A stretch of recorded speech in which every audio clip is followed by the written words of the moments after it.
So hello everyone, and thank you for the opportunity to speak at this symposium. So my name is Miriam. I'm a clinical epidemiologist by training.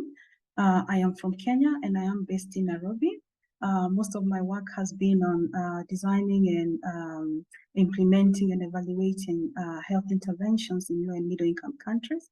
But currently I more work on project management, program management now at the Science for Africa Foundation, mainly looking at the clinical research and clinical trial community within Africa.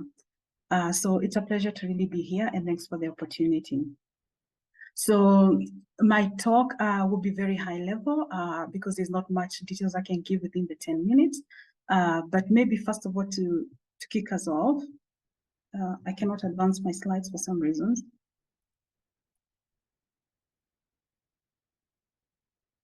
Oh, there you go. So maybe a good place to begin is why epidemiological modeling is important. And one of the reasons why it is important is because we need to understand the patterns and the dynamics of disease within populations. And we also use epidemiological modeling to examine how diseases are transmitted and identify the risk factors, and assess also impacts of various factors on health populations. Those could be interventions. In terms of epidemiologists and epidemiological modeling, so it's a familiar field because we are coming from a pandemic where we've had a lot of concepts in terms of epidemiological modeling. We've had concepts in terms of reproductive number, in terms of the epidemiological curve, in terms of the shape of the curve and flattening the curve. And what we do in terms of modeling, we want to look at when there's an ongoing outbreak, we want to look at data. This could be data maybe coming in terms of number of cases that are happening. It could be maybe number of people who are tested. It could be maybe number of people who received vaccinations. So to understand the dynamics of the disease and how it is being transmitted. So once we understand the disease transmission, once we get a good understanding of the biology of the disease, we also try to understand the behavior. How is the disease being transmitted from one person to another? Is it by contact? Is it airborne? So we try to understand some of those things. Then once we have a good handle on the transmission of the disease, the biology of the disease, and the behavior on how the disease is being transmitted, we then try to translate this into mathematical equations. And mathematical equations would then allow us to explore different scenarios. So here I have a curve that's mainly probably something that you're familiar with, a number of cases that are accumulating. This was a cholera outbreak.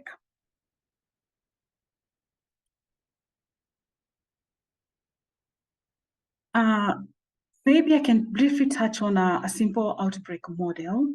In epidemiology, we try to divide the population into small numbers, into small compartments, each containing individuals that are similar, that have similar disease states.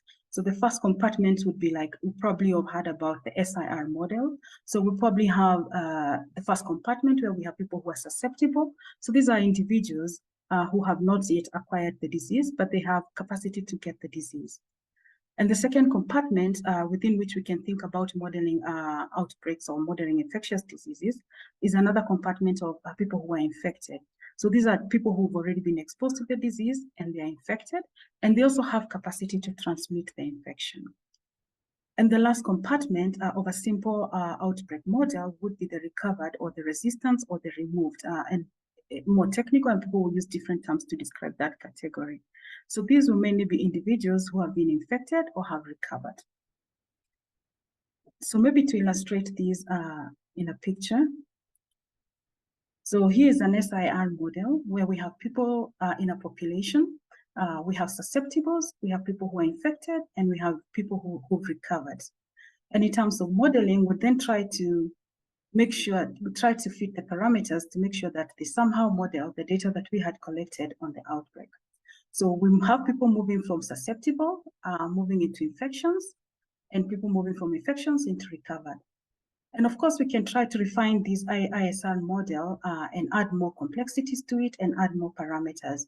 One example would be like with COVID, when we had quarantine, or when we had people who've been exposed. You're living in a household, you're exposed to somebody who's been ill, and you're required to isolate or to quarantine for a certain period of time. So if you were the first person to get symptoms in your household, you need to isolate for like 7 days. And if you've been exposed to somebody who has the symptoms, you needed to isolate for longer. So we can add all those kind of complexities into the model.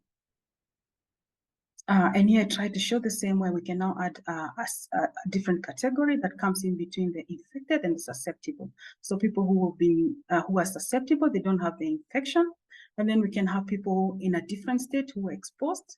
And from exposed, they can either become infected and then recover. And we can have different arrows moving in different directions where recovered people can become reinfected. So trying to just somehow explain basic concept in terms of epidemiological modeling.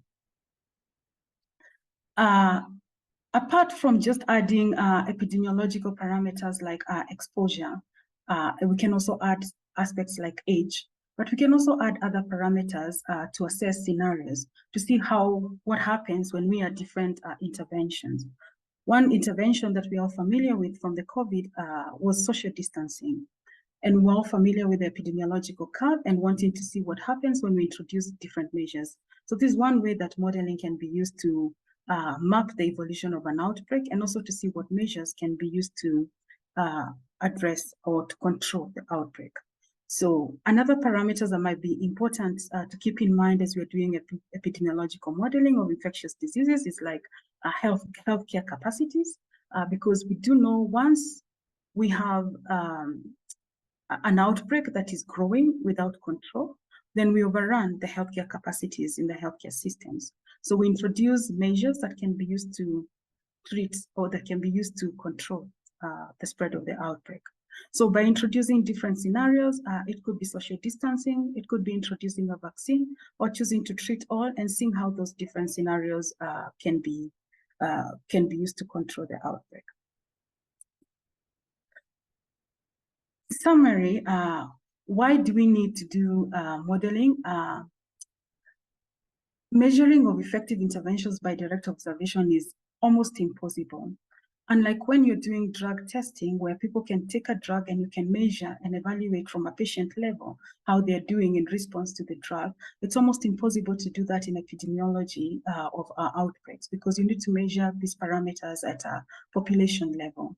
So one of the most possibilities or one of the best options here is to do modeling.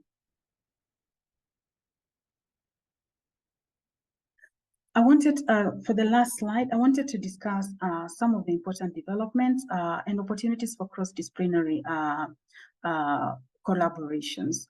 I think what we saw with COVID, and it continues to evolve with other diseases, there has been a lot of innovation where tools have been developed in terms of visualizing the outputs from the models, because the goal of analyzing any epidemiological data, we want to be able to communicate with the policymakers. We want to be able to communicate with the general public. And there has been a lot of advancement and a lot of development in terms of how we visualize that data in a way that can be easily consumed by policymakers and the public.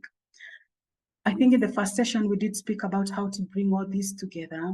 And I think one way that we can do that, and we've seen it happen with COVID, is where we saw a lot of collaborations between epidemiologists, statisticians, data scientists, and many others to bring a more holistic approach to modeling complex health scenarios. We've also seen a collaboration with social scientists. When we implement interventions like social distancing for different contexts, it's perceived differently. For example, in Africa, when people are sick, we want to go and take care of the people and not social distance. So somehow cross-disciplinary and somehow interacting more with the different disciplines, that has also been an advancement coming out of COVID. So I think back to you, I leave it there and happy to take questions as we move ahead.